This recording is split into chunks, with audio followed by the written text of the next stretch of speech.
எத்தனை செல்வங்கள் கொடுத்தாலும் அதைவிட மேலானது ஒருவர் மீது ஒருவர் காட்டும் அன்பு.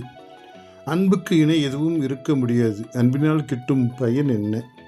முதலில் மனிதம் நேயம் வளர்கிறது. ஒரு கண்ணீர் துளியில் எவ்வளவு உப்பு உள்ளது என்று விஞ்ஞானம் சொல்ல முடியும். ஆனால் அந்த கண்ணீர் துளியில் எவ்வளவு வேதனை, விரக்தி, ஏமாற்றம், எதிர்பார்ப்பு இருக்கிறது என்று எந்த விஞ்ஞானத்தாலும் எந்த தொழில்நுட்பத்தாலும் கூற முடியாது.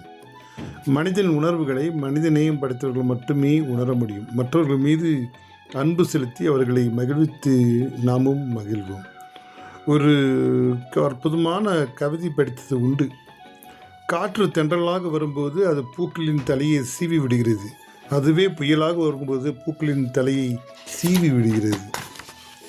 கணவன் தன்னுடைய மனைவிக்கு பிறந்தநாள் பரிசாக ஒரு கார் வாங்கி கொடுக்கிறார். அந்த காரின் சாவியையும் மற்றொரு பையில் லைசன்ஸ், இன்சூரன்ஸ் பாலிசி ஆகியவையும் கொடுத்தார்.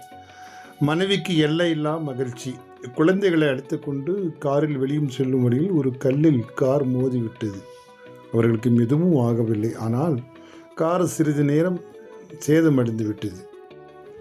அவர் மிகவும் வேதனையுற்று தன் கணவர் என்ன நினைப்பார் என்று அவர் முகத்தில் எப்படி விடுப்பது என்று வருத்தப்பட்டு கொண்டிருந்த போது ஒரு போலீஸ் அதிகாரி காரின் அருகில் வந்து அவருடைய லைசன்ஸை கேட்டபோது பையில் இருந்த லைசன்ஸை எடுத்தும்போது கூடவே ஒரு காகிதம் இருந்ததை பார்த்தார். அதில் அவருடைய கணவர் எழுதிய இந்த வரிகள் பார்த்தார். அன்பே, காருக்கு ஏதாவது விபத்து ஏற்பட்டால் கவலைப்படாதே. ஒன்று மனதில் வைத்துக்கொள், நான் காரை நேசிக்கவில்லை, உன்னை நேசிக்கிறேன். இதுதான் அன்பு என்றார்.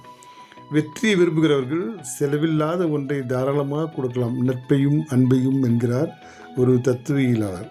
சந்தோஷம்.